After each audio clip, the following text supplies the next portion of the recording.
আজকে একটা ফুলকপির দুর্দান্ত রেসিপি নিয়ে হাজির হয়ে গেলাম। এই রেসিপিটা একবার খেলে কিন্তু মুখের টেস্ট একদম চেঞ্জ হয়ে যাবে। আর এই শীতকালের সন্ধ্যায় কিন্তু এই রকম একটা রেসিপি পেলে সন্ধ্যাটাই কিন্তু একদম জমজমাট হয়ে যাবে। যেরকম ক্রিস্পি সেরকমই ঝাল আর সেরকমই ক্রাঞ্চি। রেসিপিটা কম বেশি দেখে অনেকেই বুঝতে পারছেন, আবার অনেকে হয়তো বুঝতে পারছেন না। যারা বুঝতে পারছেন অবশ্যই কমেন্ট করবেন, আর এই রেসিপিটা আমি রান্নার মাঝখানে অবশ্যই বলে দেবো। ঘরে থাকা উপকরণেই খুব সহজে তৈরি হয়ে যায়, একবার দেখলে যে কেউ বানিয়ে ফেলতে পারবেন। নমস্কার বন্ধুরা, ড্রিমল্যান্ড কুকিং চ্যানেলে আপনাদের সবাইকে স্বাগত। চলুন তবে রেসিপিটা শুরু করা যাক, আর রেসিপিটা পুরোটা দেখার অনুরোধ রইল। প্রথমে ফুলকপিগুলো ঠিক এইরকম মিডিয়াম সাইজের করে আমি কেটে নিয়েছি। সমস্ত ফুলকপি ঠিক এইরকমভাবে আপনারা কেটে নেবেন। এরপর কড়াইতে বেশ কিছুটা গরম জল বসিয়ে তাতে অল্প সামান্য লবণ দিয়ে দিলাম। আর লবণটা দেয়া হয়ে গেলে জলটা যখনই গরম হয়ে যাবে তখন ফুলকপিগুলো আমি এই জলের মধ্যে দিয়ে দেবো। দিয়ে কিন্তু ভালো করে ফুটিয়ে নেব, তবে সেদ্ধ কিন্তু করব না, জাস্ট আধা সেদ্ধ হবে। ঠিক এই সময়ে আপনাদের নামিয়ে নিতে হবে ফুলকপিটা। খুব বেশি সেদ্ধ হয়ে গেলে কিন্তু ভালো লাগবে না। এরপর একটা ঢাকনা দিয়ে আমি ঢেকে দিচ্ছি। ফুলকপি কিন্তু আধা সেদ্ধ হয়ে গেছে। এরপর সমস্ত ফুলকপির থেকে জলটা ঝরিয়ে নেব। অন্যদিকে একটা ব্যাটার তৈরি করে নিচ্ছি। তার জন্য দিয়ে দিচ্ছি এখানে 3 চামচ মতো কর্নফ্লাওয়ার আর 2 চামচ মতো দিয়ে দেবো ময়দা।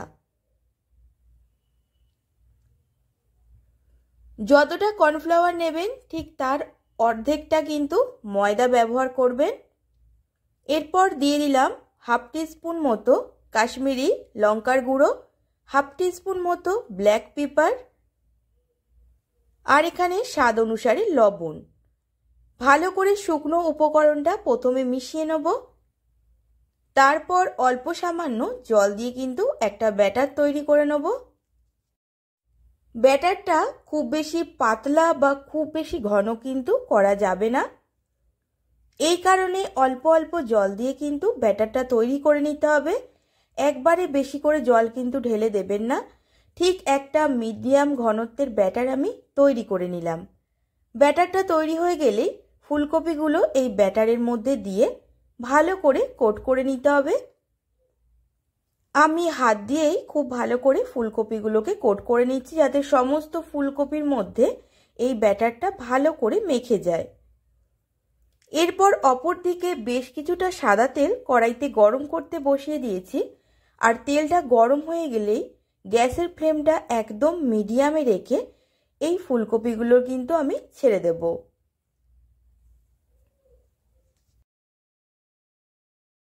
গ্যাসের ফ্লেমটা কিন্তু একদম ঠিকঠাক রাখতে হবে, না লোতে রাখবেন না হাইতে রাখবেন।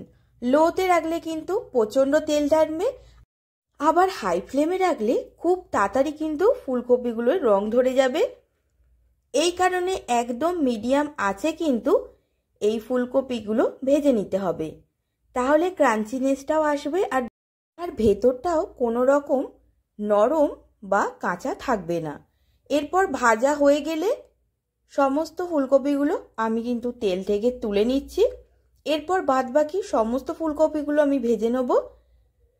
ভাজা হয়ে গেলে তেলের মধ্যে এখানে 2 চামচ মতো সাদা তেল দিয়েছি, আর এই তেলের মধ্যে প্রথমেই দিয়ে দিচ্ছি রসুন কুচি। এখানে কিন্তু 7 থেকে 8টা কোয়া রসুন আমি কুচিয়ে নিয়েছিলাম। রসুনটা প্রথম ভাজা হয়ে গেলে এখানে পেঁয়াজ আর ক্যাপসিকাম দিয়ে দিচ্ছি। পেঁয়াজগুলো কিন্তু ঠিক এইরকম পাপড়িগুলো ছাড়িয়ে নিয়েছি, আর ক্যাপসিকামটাও ঠিক এইরকম চৌকো করে কেটে নিয়েছি। 1 থেকে 1.5 মিনিট মতো প্রথমে ক্যাপসিকাম আর পেঁয়াজটা ভেজে নেব। তারপর দিয়ে দেবো এখানে 1 চামচ মতো ভিনিগার, 2 চামচ মতো টমেটো সস, 1 চামচ মতো চিলি সস আর 1 চামচ সয়া সস। এরপর সমস্তটা লো টু মিডিয়াম আঁচে কিন্তু নেড়ে চেড়ে যেতে হবে, ঠিক 1 থেকে 1.5 মিনিট মতো।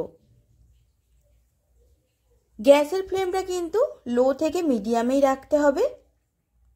এরপর 1 মিনিট পর যখনই সমস্তটা ভালো করে মিশে যাবে তখনই কিন্তু এখানে দিয়ে দিচ্ছি হাফ টিস্পুন মতো চিনি, হাফ টিস্পুনেরও কম লবণ।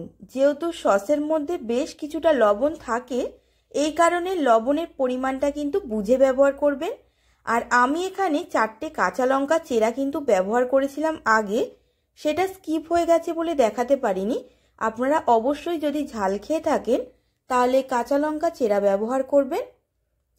এরপর ফুলকপির গুলো দিয়ে কিন্তু ভালো করে আরও 1 থেকে 1.5 মিনিট মতো মিশিয়ে নিতে হবে। তবে এবার কিন্তু ফ্লেমটা একটু বাড়িয়ে দিতে হবে, মিডিয়াম থেকে হাইয়ের দিকে করে দেবেন। তারপর কিন্তু গরম গরম সার্ভ করতে হবে। আমাদের তাহলে তৈরি হয়ে গেল চিলি গোবি বা চিলি ফুলকপি রেসিপি। ঠিক রেস্টুরেন্টের স্বাদে আপনারা বাড়িতেই খুব সহজে কিন্তু বানিয়ে ফেলতে পারবেন। আর দারুণ খেতে লাগে এই রেসিপিটা গরম গরম। আর আমার যদি এই রেসিপিটা আপনাদের ভালো লেগে থাকে তবে লাইক কমেন্ট শেয়ার করে দেবেন। আর আপনি যদি আমার চ্যানেলের নতুন বন্ধু হয়ে থাকেন তবে চ্যানেলটিকে সাবস্ক্রাইব করার অনুরোধ রইল। আজ এই পর্যন্তই, দেখা হবে আবার নেক্সট নতুন কোনো রান্নার রেসিপি নিয়ে। সবাই ভালো থাকবেন, সুস্থ থাকবেন। ধন্যবাদ।